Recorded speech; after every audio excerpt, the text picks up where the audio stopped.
She left us just over a year ago. The woman who walked onto a soundstage in 1972 playing a punchline and spent the next 11 years fighting to turn that punchline into a person. She won 2 Emmys doing it. She was 87. With her gone, 4 remain. 4 out of 11. If you've ever spent an evening with the doctors and nurses of the 4077th, this is your video. Hit subscribe, because we're walking through every member of this cast, where they started, where they ended up, and the stories that will surprise you no matter how well you think you know this show. One of them left one of America's top-rated programs and never found another hit. What the writers did to his character on the way out shocked the country. More than 1,000 letters poured into the network. Another turned his back on acting entirely and ended up managing money for his famous friends on Wall Street. A third wore real military dog tags in every scene. Not from wardrobe, from career. His career. And the man at number 1? He once fought his own writing staff over a single word in a script. When they changed it, the cast celebrated. That word, and the woman it honored, is the story this whole video builds toward. This is MASH. 11 actors, 43 years since the last episode. 7 have left us. Let's start with number 11. Which member of this cast spent his years after the show doing exactly what his character would have done? Quietly helping people nobody else was paying attention to? William Christopher played Father Mulcahy for all 11 seasons. The soft-spoken chaplain who boxed in the camp ring, played piano badly, and somehow became the conscience of the 4077th. He wasn't the original Mulcahy. Another actor had the role in the pilot. But once Christopher stepped in, nobody could imagine anyone else in that collar. After the show ended, he and his wife Barbara pulled 2 chairs up to a kitchen table, stacked manuscript pages between them, and wrote a book together. Mixed Blessings. Page by page, they told the story of raising their son, Ned, who has autism. At a time when most families going through the same thing had no one to look to and nowhere to turn.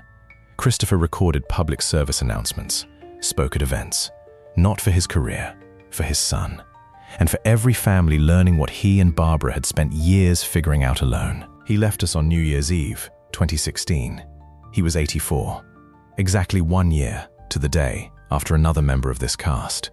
A man you'll meet a few sections from now. But first, the man who played the worst doctor on television, and the real reason he was nothing like what you saw on screen. University of Colorado, late 1950s. A young man sits in an aeronautical engineering lecture, graph paper open, slide rule in hand.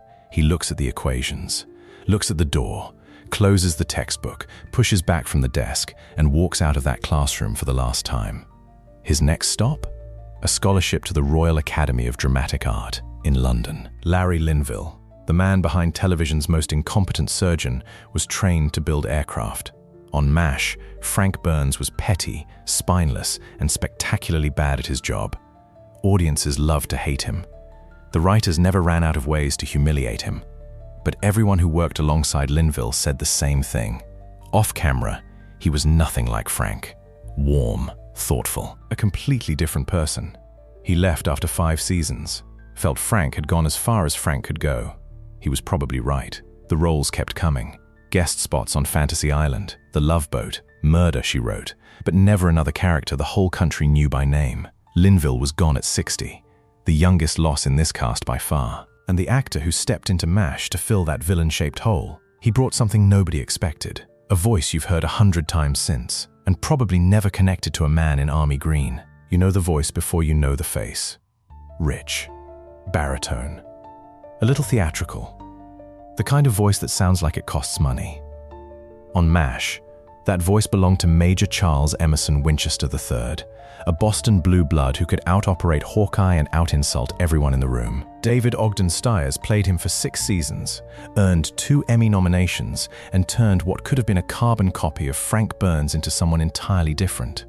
Winchester was arrogant, yes, but brilliant, and underneath the snobbery, something unexpectedly human kept breaking through. Here's what most people never put together. After MASH, that same baritone opened a Disney film. Once upon a time, in a faraway land, Stiers narrated Beauty and the Beast and voiced Cogsworth the Clock. Then Governor Ratcliffe in Pocahontas. Then Jumba in Lilo and Stitch. 8 Disney features in all. And when he wasn't in a recording booth, he was on a conductor's podium, the Newport Symphony Orchestra, baton in hand, Same authority, same presence, no trace of apology. He left us in 2018, at 75. He'd spent his final years in a small coastal town in Oregon, far from any soundstage or four-star Boston hospital. Now, remember the man we told you about in the opening? The one who walked away from the #1 show in America? His story starts with a single page of paper and a secret only one person in the room knew. March 18th, 1975. Last scene of the season. The cast of MASH arrives on set, thinking the hard work is done. Henry Blake got his discharge papers. He's going home. New suit. Big hug from radar. Helicopter lifts off. Beautiful ending. Then Larry Gelbart, the show's creator, walks in with one extra page. He hands it to Gary Burghoff. Nobody else has seen it. Nobody else knows what it says. The camera rolls. Burghoff walks into the operating room. Stops. Reads from a clipboard, hands shaking. Henry Blake's plane has been shot down over the Sea of Japan. Spun in. No survivors. The room goes silent. Not acting. Real silence. The cast had no idea. It was the first time in American television that a departing main character on a comedy was sent off this way. The network received more than 1,000 letters in the days that followed. Some furious, some devastated. All proof that a show people called a sitcom had just done something no sitcom had ever attempted. McLean Stevenson had left by choice. He wanted his own series, his own name above the title.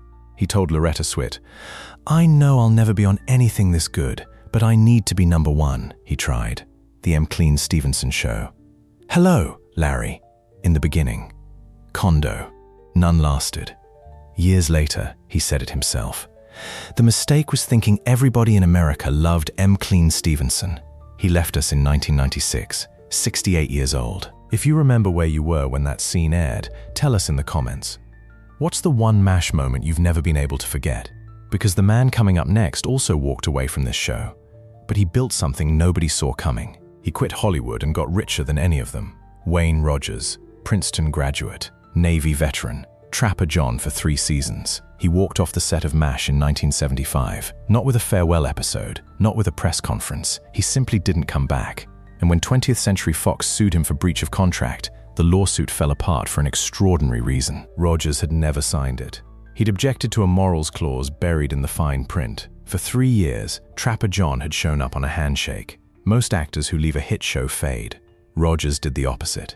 He started investing, real estate, banking, convenience stores. He founded his own firm, Wayne Rogers and Company, and became a money manager for his fellow actors, including his old friend Peter Falk. Picture this, 1988, a congressional hearing room in Washington. The man in the witness chair is explaining the Glass-Steagall Banking Act to a panel of legislators. They haven't called him because he's famous. They've called him because he understands it better than most people in the building. That man is Trapper John. By the end of his career, Rogers sat on the board of a Fortune 1000 technology company and chaired Kleinfeld, one of the largest wedding dress retailers in the world. Not a bad second act. Rogers left us on New Year's Eve, 2015. He was 82, exactly 1 year before William Christopher, the man we started with. But the man who replaced him in the operating room? He didn't go to Wall Street. He went somewhere far more dangerous. El Salvador, 1980s. A civil war tearing through villages. An American stands in the middle of it, notebook in hand, dust on his boots. No camera crew, no security detail. He's an observer for a human rights organization, writing down what the cameras aren't showing. A few years earlier, that same man was wearing a Hawaiian shirt and a prop mustache on a soundstage in Malibu Canyon. Mike Farrell joined MASH in '75 as Captain B.J. Hunnicutt, the loyal, steady surgeon who replaced Trapper John and became Hawkeye's best friend. It was his first major Hollywood break.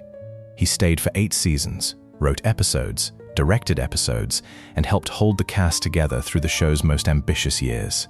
Today, at 87, he's one of the 4 still with us. Decades of advocacy behind him, a career that proved the operating room was never the only place where the work mattered.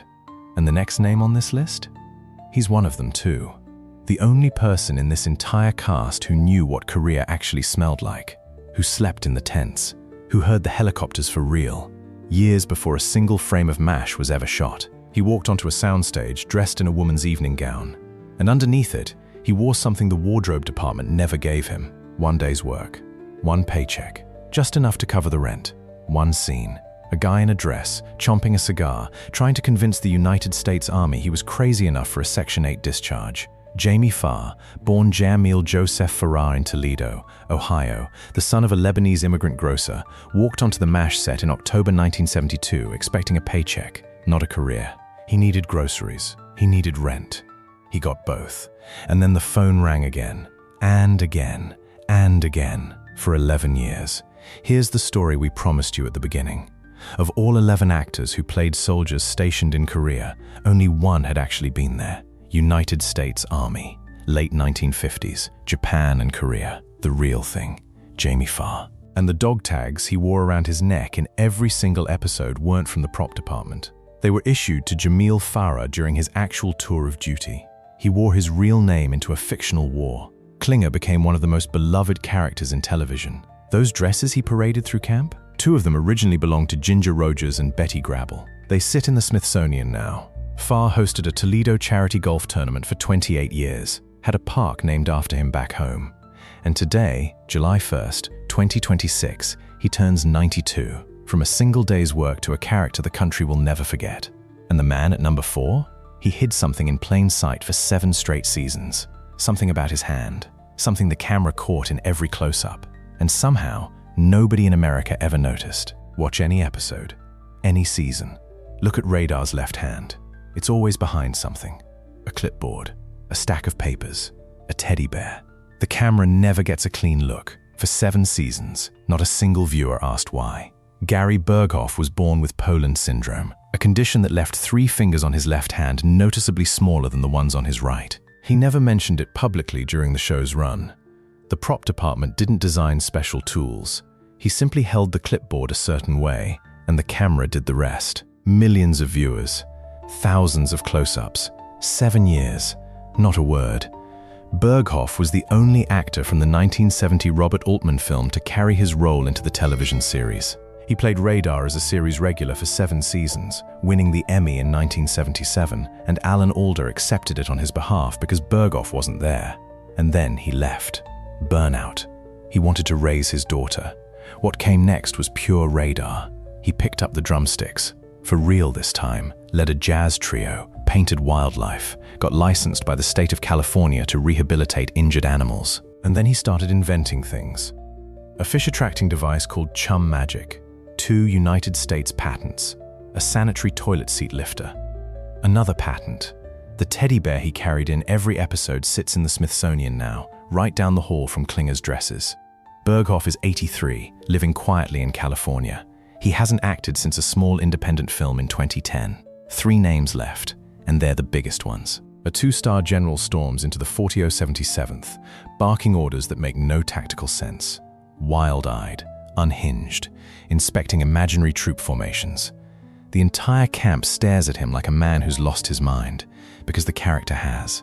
Season 3, 1974, guest spot. 1 episode. The actor's name is Harry Morgan. 1 year later, the producers call him back. Same show, completely different role. This time he walks into camp quietly. Firm handshake, steady eyes, hangs a painting of his horse on the office wall and sits behind the desk like he's been there his whole life. Colonel Sherman Potter. The father, the 4077th, didn't know it needed. Morgan was already a Hollywood veteran before MASH ever existed. Officer Bill Gannon on Dragnet. Pete Porter on December Bride. More than 100 films stretching back to the 1940s. High Noon with Gary Kawapa. The Shootist with John Wayne. 6 decades of steady, reliable work. But Potter was the one he loved. He won an Emmy for it in 1980. When someone asked if MASH had made him a better actor, he said something that landed differently. "I don't know about that, but it's made me a better human being." He stayed until the very last frame, reprised Potter on the spin-off after MASH, kept acting into his 80s, a recurring professor on Third Rock from the Sun, and then, quietly, stepped away. 96 years old when he left us in December 2011. A career measured not in peaks but in decades. And of all the roles in all those decades, the one he never tired of talking about was the one that came to him by accident, because somebody needed a crazy general for one night. Nobody saw that coming. 2 names left. The woman at number 2 left us barely a year ago, and she kept something on her dressing table for decades. A few words from a stranger that said everything about what this show meant. A telegram. Yellowed paper, folded once, tucked against a mirror on a dressing table in New York. She kept it for years. It read, "Dear MASH folk, you made me laugh. You made me cry.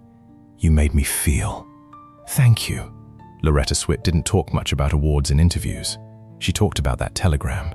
She was born Loretta Jane Swed, later anglicized to Swit in Passaic, New Jersey. And she came to MASH through the door that Sally Kellerman opened in the 1970 film.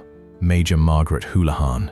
Hot lips, the uptight head nurse who screamed at surgeons and had an affair with Frank Burns. In the early seasons, the character existed mostly as a target. Jokes landed on her. Pranks were aimed at her. She yelled.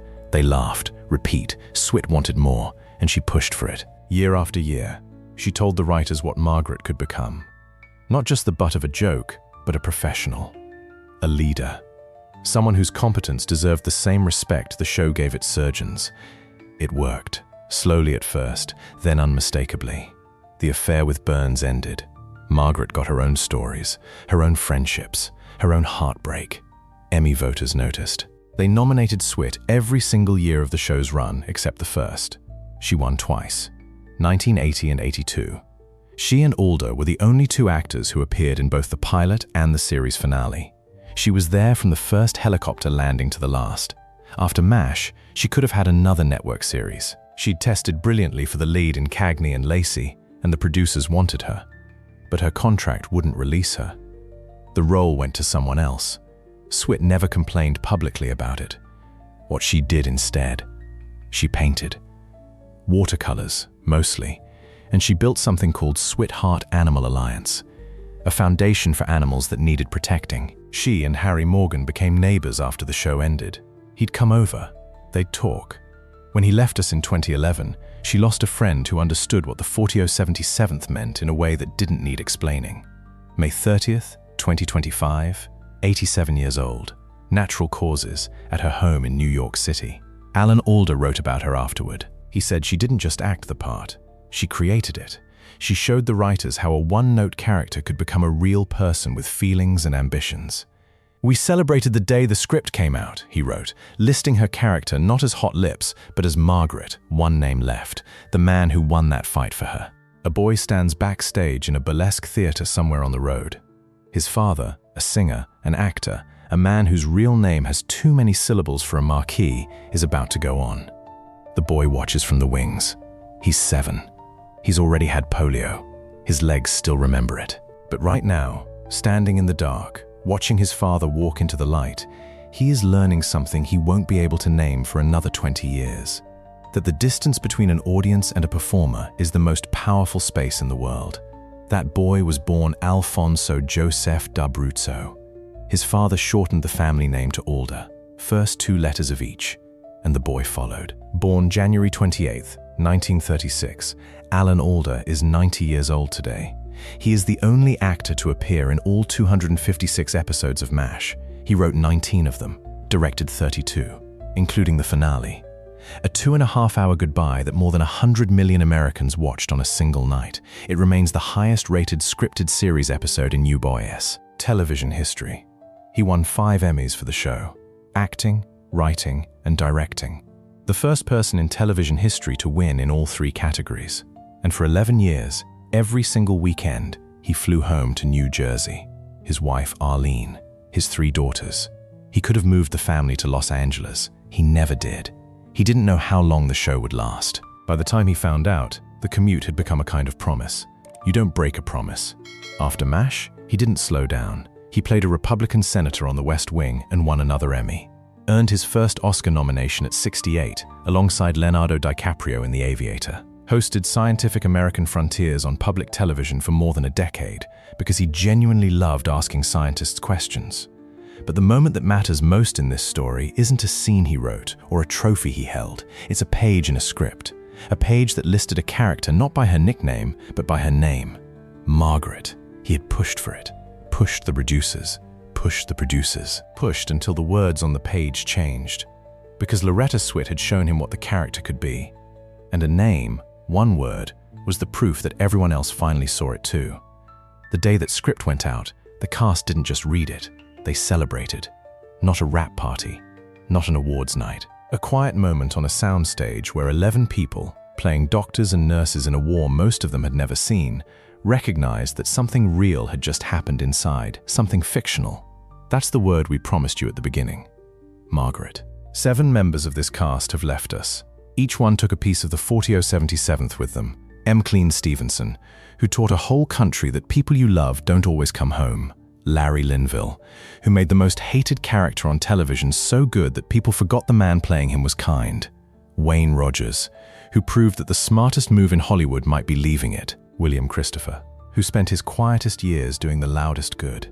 Harry Morgan, who walked onto a set as a madman and stayed for 8 seasons as a father. David Ogden Stiers, whose voice outlived every character he ever played. And Loretta Swit, who fought for a name. And got it. 4 remain. Alda, 90 tar, 92 as of today. Farrell, 87. Burghoff, 83. MASH ran for 11 seasons, longer than the war it depicted.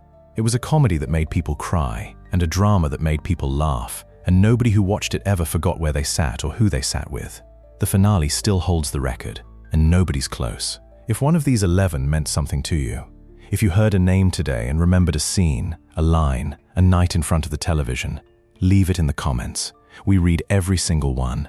And if this is your first time here, subscribe. We tell these stories every week, and the next cast we're counting down is one you won't want to miss.